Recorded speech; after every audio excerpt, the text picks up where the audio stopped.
کہ میں گواہی دیتا ہوں کہ اللہ تعالیٰ کے علاوہ کوئی معبود برحق نہیں ہے اور میں اللہ کا رسول ہوں۔ ان دو باتوں میں شک نہ کرنے والا بندہ اللہ تعالیٰ سے اس حال میں ملے گا کہ وہ جنت کا مستحق رہے گا۔ کلمہ توحید کے تقاضوں کو زبان و دل سے قبول کرنا، قبول کرنے سے مراد انکار و حق دھرمی کا مخالف معنی ہے۔ اللہ تعالیٰ فرماتے ہیں کہ ہم گناہ گاروں کے ساتھ اس طرح کیا کرتے ہیں۔ یہ وہ لوگ ہیں کہ جب ان سے کہا جاتا ہے کہ اللہ کے سوا کوئی معبود نہیں تو یہ سرکشی کرتے تھے۔ کلمہ توحید کے مفہوم کی اتباع کرنا، اس کا مطلب یہ ہوتا ہے کہ بندہ ان احکامات پر عمل کرے جن کا اللہ تعالیٰ نے حکم دیا ہے اور ان چیزوں سے باز رہے جن سے اللہ تعالیٰ نے منع کیا ہے۔ اللہ تعالیٰ فرماتے ہیں کہ اور جو شخص اپنے آپ کو اللہ کے تابع کر دے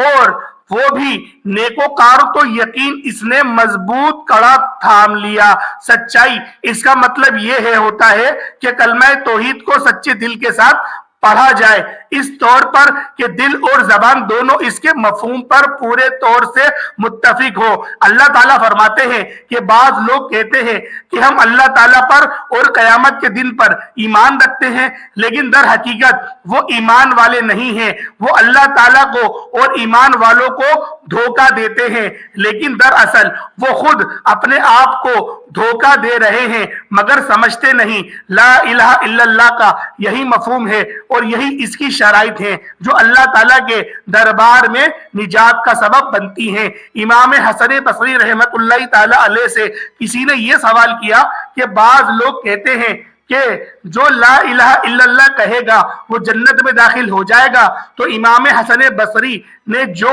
فرمایا تھا جو شخص لا الہ الا اللہ کہے اس کے فرائض کو بجا لائے اور اس کے حقوق کو ادا کرے وہ جنت میں داخل ہو جائے گا۔ لا الہ الا اللہ کے صرف زبانی دعوے سے کچھ فائدہ نہیں ہونے والا جب تک کہ کہنے والا شخص اس کے تقاضوں پر عمل نہ کر لے اور اس کی شرائط کی پابندی نہ کر لے، اور جو صرف زبان سے کلمے کا اقرار کرے اور اس کے تقاضوں پر عمل نہ کرے تو صرف زبانی اقرار اس وقت تک سود مند نہیں ہے جب تک کہ وہ اپنے اقرار کو اعمال کے ساتھ مربوط نہ کر لے۔ سادہ مریہ رضی اللہ تعالیٰ عنہما کہتی ہیں کہ رسول خدا صلی اللہ علیہ وآلہ وسلم کی وفات کے بعد عمر رضی اللہ تعالیٰ عنہما حضرت علی رضی اللہ تعالیٰ عنہما کے پاس گزرے تو انہوں نے پوچھا کہ کیا وجہ ہے کہ میں تم کو رنجیدہ پاتا ہوں؟ کیا تمہیں اپنے چاچا زاد بھائی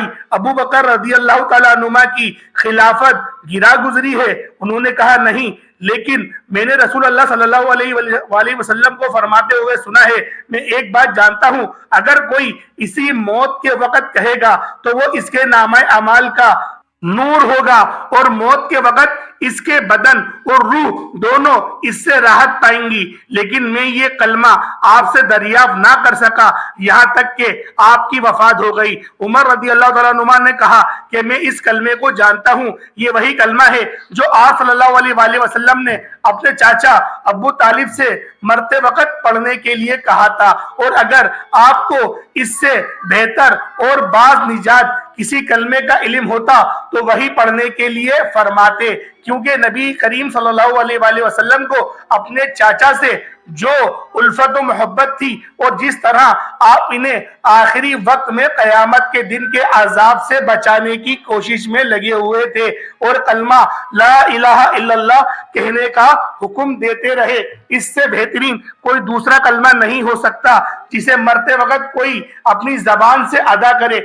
جمعے کے دن اگر آپ نے میرا بتایا ہوا یہ وظیفہ چلتے پھرتے پڑھ لیا، میرے بھائیوں میری بہنوں، آپ کو چاہے ذاتی مکان چاہیے ہو یا آپ کو دنیا جہان کی دولت چاہیے ہو، گاڑی چاہیے، بنگلہ چاہیے، محل چاہیے، قرضوں سے چھٹکارا چاہتے ہو، بچے بچیوں کی شادی کروانا چاہتے ہو، یا پھر کوئی اور آپ کی دلی اور آپ کی جائز حاجات ہیں جن کو آپ لوگ پورا کروانا چاہتے ہو، تو آپ لوگوں کے کوئی بھی اگر شادی کے مسائل ہیں، جہیز کا مسئلہ ہے، بے اولادی ہے، تنگ دستی ہے، فاقے ہے، مفلسی ہے، لاچاری ہے، غریبی ہے، فقیری ہے، مسکینی ہے، جو بھی آپ کے مسئلے مسائل ہیں یہ وظیفہ پڑھتے ہی حل ہو جائیں گے۔ میرے بھائی میری بہن، جمعۃ المبارک کا پورا دن آپ کے پاس ہے، جس دن میری یہ ویڈیو آئے اسی دن آپ کو یہ وظیفہ نوٹ کر لینا ہے، اور آپ نے جمعۃ المبارک کے دن پڑھنا ہے، پورا دن موجود پڑا ہے، بالکل سستی مت کرنا، یہ دن مت گوانا،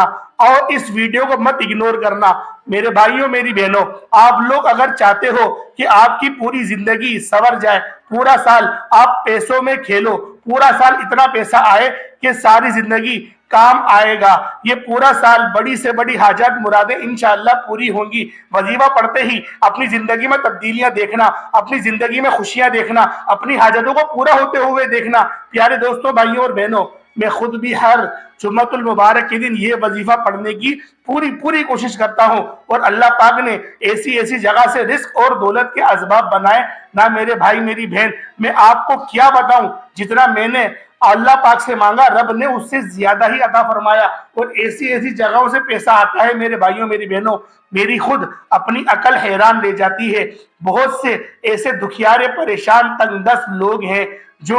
جمعۃ المبارک کے دن اگر اس وظیفے کو پڑھ لیں گے تو اپنی زندگی میں ایک انقلاب پائیں گے، اور ان کو ایک غیب کی سکون بھی میسر ہوگا۔ تو آپ نے سب سے پہلے تعوذ اور تسمیہ اعوذ باللہ من الشیطان الرجیم بسم اللہ الرحمن الرحیم آپ نے یہ پڑھنا ہے۔ اس کے بعد نبی پاک صلی اللہ علیہ وآلہ وسلم کی ذات پاک پہ آپ لوگ درود ابراہیمی پڑھیں، اور درود ابراہیمی کون سا؟ نماز والا میرے بھائیوں درود، اگر آپ کو وہ نہیں آتا تو پھر آپ لوگ کوئی سا بھی درود پڑھ سکتے ہیں۔ ایک بار حصول برکت کے لیے میرے ساتھ بھی پڑھ لیں، اللہم صلی علی محمد وعلی آل محمد کما صلیت علی ابراہیم وعلی آل ابراہیم انک حمید مجید، اللہم بارک علی محمد وعلی آل محمد کما بارکت علی ابراہیم وعلی آل ابراہیم انک حمید مجید۔ دوستوں، بھائیوں اور بہنوں، جیسے ہی آپ نے درود شریف پڑھ لیا اس کے فوراً بعد آپ کو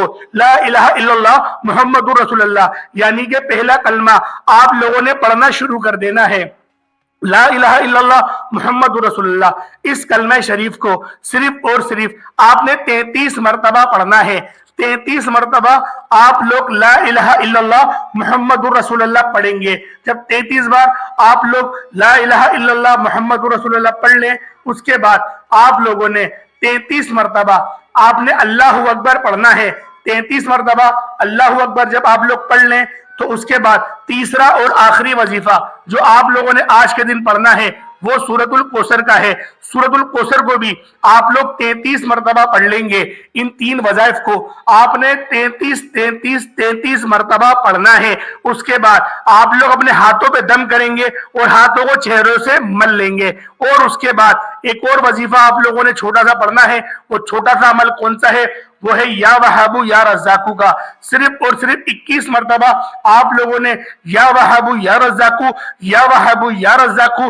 یا وہابو یا رزاقو، صرف اور صرف 21 مرتبہ آپ لوگوں نے یا وہابو یا رزاقو کو پڑھ لینا ہے۔ جب آپ لوگ 21 مرتبہ یا وہابو یا رزاقو کو پڑھ لیں، اس کے بعد آپ لوگوں نے استغفر اللہ، صرف استغفر اللہ کو آپ لوگوں نے صرف استغفر اللہ کی آپ نے ایک تسبیح پڑھنی ہے، اور اس کے بعد آپ لوگوں نے دوبارہ سے درود ابراہیمی پڑھ لینا ہے جو آپ نے اول پڑھا تھا۔ اس کے بعد ہاتھ اٹھا کے آپ لوگ